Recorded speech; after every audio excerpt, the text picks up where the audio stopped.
Okay, what is the American disinformation? What is disinformation? Disinformation is inaccurate information. Who determines what's inaccurate? Who determines what's false? Do you understand the problem here? The reason the framers of our Constitution did not create an exception for quote-unquote false information from the First Amendment is because they didn't trust the government to determine what it is. And you have whole committees of people in your agency trying to determine what they define as false or misinformation. That is not true. Well, then what is true? Ain't nothing changed, nothing new here to see. This ain't nothing but some political maneuvering. America. Welcome to the eulogy, eat it up. It's called political buffoonery. Hello and welcome to This Week in DUMBmocracy, where we showcase the dumbest newsmakers of the week. For this video, we're going to be talking about Homeland Security Secretary Alejandro Mayorkas and the testimony he gave before the House Judiciary Committee last week. Specifically, we'll be zooming in on the interrogation, basically, by Congressman Mike Johnson from Louisiana. But before we get to all the shenanigans, please be sure to like, subscribe, share the show with your friends, comment about what you like, what you don't like. The show's been blowing up lately. We have over 1,000 subscribers already. We're heading for 1,100 probably this week. Thank you guys for all tuning in. I hope you like what we're doing here. Let's get right into this. This is not going to be involving border issues like the majority of the hearing was about. Mike Johnson's going to be discussing the July 4th decision in Missouri v. Biden and Department of Homeland Security's role in suppressing the First Amendment and free speech when it comes to their interactions, their entanglement with big tech and social media companies. We'll be going into that decision in a little bit of detail so you understand what's going on in the context of fact-checking what Mike Johnson says here. But enough about me talking. Let's get to the video right now. The chair now recognizes the gentleman from Louisiana.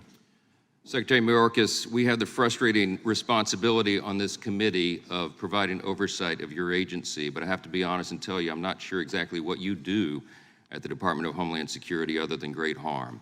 On your watch, the data is pretty clear. We've had record levels of illegal immigration, a rapid decline in deportations, skyrocketing fentanyl deaths across our country, and the Secret Service, which is a DHS component, can't determine who left cocaine at the White House. In the middle of all this, you created the Cybersecurity and Infrastructure Agency, CISA, which is a division of DHS.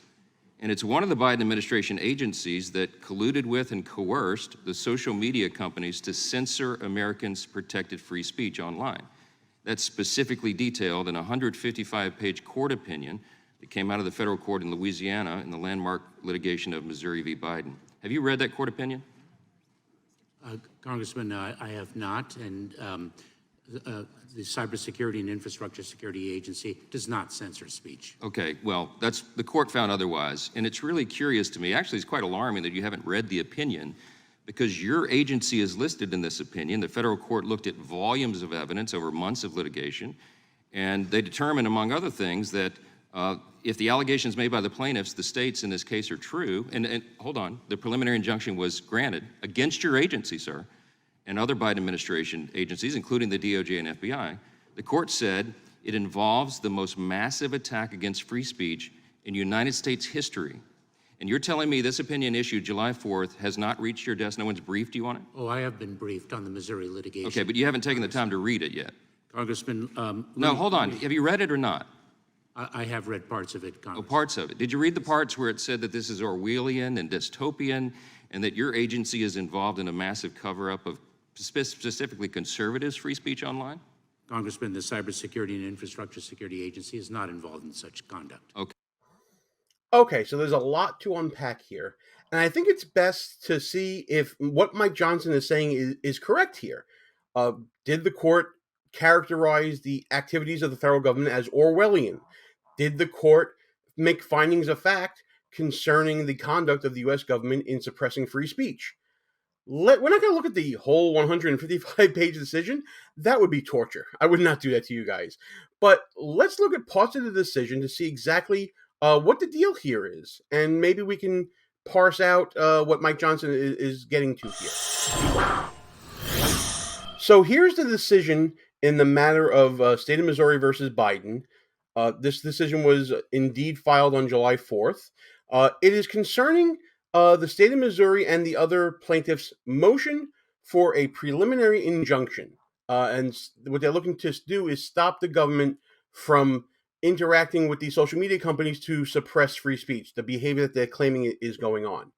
Now, before I get to the actual nuts and bolts of what the findings of fact were, it's helpful to know what a preliminary injunction means and what a party has to prove to get it.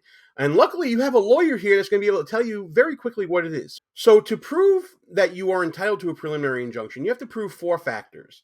The first being that there is a substantial likelihood of success on the merits of your claim. That's a very, very important part here. And it's probably most likely what Mike Johnson is referring to are the findings of facts here. Because the injunction was granted, that means that the plaintiff here, the state of Missouri and the other parties, had to prove a likelihood of success on the merits based upon the facts they presented. The second being a likelihood to suffer irreparable harm in the absence of an injunction. The third element is that the balance of equities are in the favor of the movement, in this case the plaintiff, and also that the injunction is in the public interest. That's discussed throughout the decision. Now, the biggest part here, of course, is the findings of fact.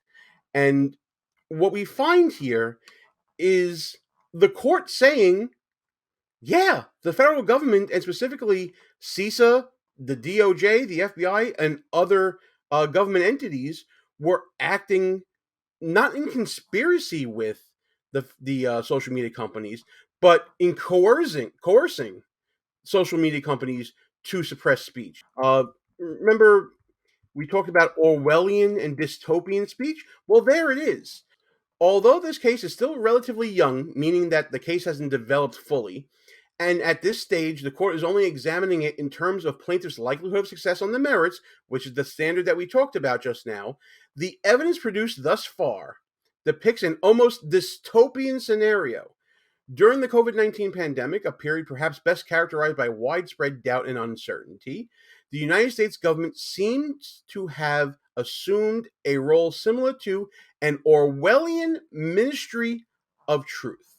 Now, there's also this idea of pervasive entwinement, which I want to get to right now. What that means in non-legalese is that you don't have to prove a conspiracy in order to prove that the government is using a private entity to further a government end. Now, what's an example of that? How about federal officers contacting Twitter to let them know, hey, these people are violating your terms and services. They should be sanctioned and disciplined. That could be pervasive entwinement, especially if that's happening over and over again. Another example, if the federal government is paying Twitter for their services in carrying out that sort of discipline and behavior and for violation of their terms of services. That's what Homeland Security under Mayorkas and the federal government, also through the DOJ and through the FBI, were doing here. Under the Joint Action Test, the government must have played an indispensable role in the mechanism leading to the disputed action. Like we said in the examples, alerting Twitter to violations of their terms and services, paying them to do the work that they requested them to do.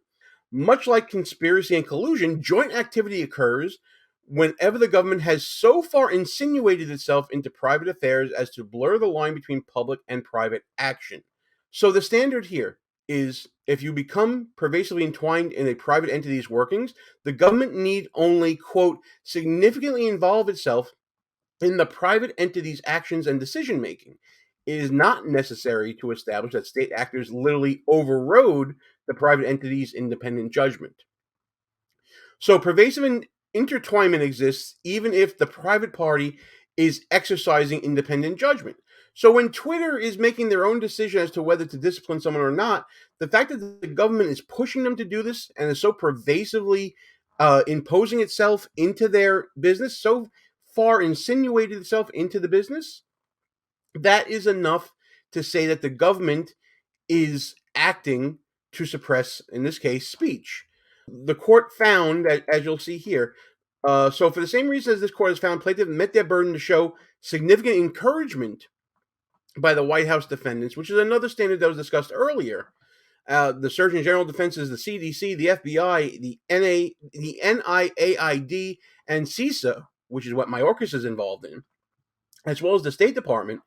This court finds plaintiffs are likely to succeed on the merits that these defendants jointly participated in the actions of the private social media companies as well by insinuating themselves into the social media companies' private affairs and blurring the line between public and private action. Like what you see so far? Go ahead and smash that thumbs up button. Also, leave us a comment and tell us what you're thinking. And don't forget to subscribe so you never miss another show. And now, after that very long-winded explanation, let's get back to the action. Okay, well, the court found otherwise, and you stand here under oath and you give us these answers that we know are not true because this is demonstrably untrue. I'm suggesting to you that you're saying things to us under oath that are proven by the record to be untrue. Let me ask you about this specifically. CISA was created to, we call it the Misinformation and Disinformation Subcommittee of CISA. You familiar with that? Congressman, the MDM subcommittee, you're familiar with that? Congressman, I am very well aware of the threat of disinformation emanating from adverse nations. Are you familiar with the subcommittee? Just answer the question. I am. Okay. Does it still exist? Congressman, are you speaking of the... Does the MDM subcommittee still exist? I would have to get back to you on that. You're the Secretary of the Department of Homeland Security. You can't tell us if you have a subcommittee that exists still? Really? Okay. All right. Kind of a big deal in your agency. I'm kind of shocked that you don't know the answer to that. Can you define what misinformation is? Congressman, misinformation is false information that is disseminated to... Excellent. Who determines what is false? Congressman, our focus... Who determines what is false in your agency? If you're going to pull something off the internet and collude with a social media platform to make sure Americans don't see it, who determines what's false? Congressman, we don't do that.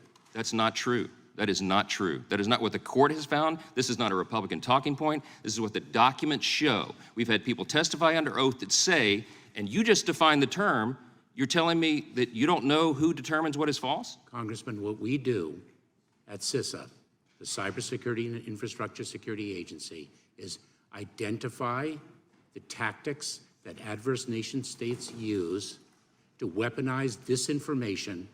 Okay, what is disinformation? What is disinformation? Disinformation is inaccurate information. Who determines what's inaccurate? Who determines what's false? Do you understand the problem here? The reason the framers of our Constitution did not create an exception for quote-unquote false information from the First Amendment is because they didn't trust the government to determine what it is. And you have whole committees of people in your agency trying to determine what they define as false or misinformation. That is not true. Well, then what is true?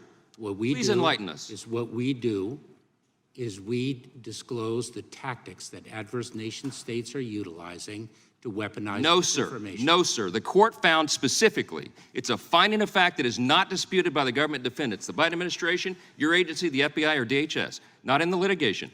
They determined you and all of your cohorts made no distinction between domestic speech and foreign speech. So don't stand there and tell me under oath that you only focused on adversaries around the world, foreign actors. That's not true. Congressman, the Missouri case, the litigation to which you refer, is the subject of continuing litigation. But the facts were not disputed, and I so regret that I'm out of time. I hope I get some more yielded. I yield back. And while it is true that the Missouri case is still going on, the litigation is ongoing because the federal government, the defendants, are appealing this ruling about a preliminary injunction being granted. You can't deny that there were findings of facts made by a court of law saying that American citizens' speech were being suppressed by agencies of the federal government, including an agency subcommittee of the Department of Homeland Security. This sort of sophistry being done by Mayorkas is discussed in my book, Schnooks, Crooks, Lies, and Scoundrel, a field guide to identifying political buffoons, available right now on Amazon, at Barnes & Noble, and other online bookstores. The wordplay going on here between Mayorkas and Congressman Johnson, you see what's going on. Johnson is trying to get to very specific definitions and pointed answers. Mayorkas is given blanket denials and trying to evade and dodge giving an answer because that answer may come up in future litigation in this Missouri case or other cases. I'm sure that's one of the reasons why. But also he's hiding the ball because he doesn't want to get called out by this committee any further than he has been. As you may know, the House Judiciary Committee has been targeting Mayorkas for possible impeachment. So if he were to admit to any of the findings of facts as found by the court in Missouri v. Biden, saying that he suppressed free speech, or under his watch, his department and CISA, this subcommittee, whatever you want to call it, was suppressing free speech and using private entities to kind of coerce them to do so, that's a pretty heavy violation of constitutional rights that is definitely worthy and merits impeachment.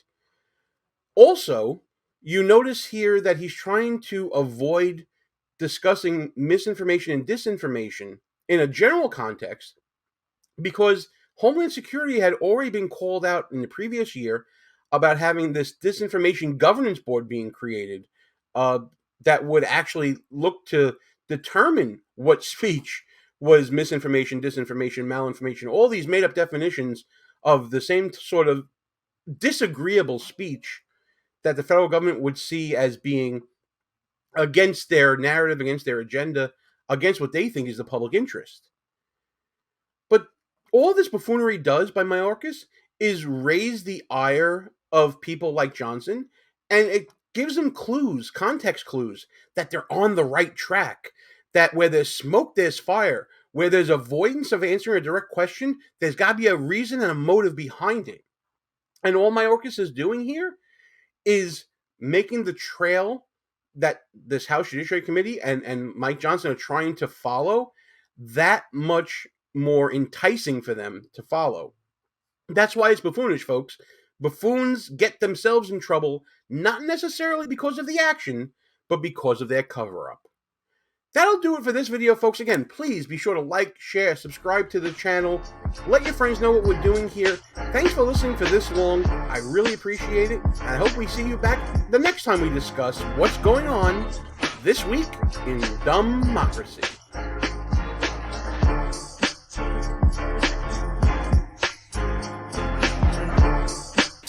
All views and opinions expressed here are not necessarily of the mainstream media and may offend some listeners.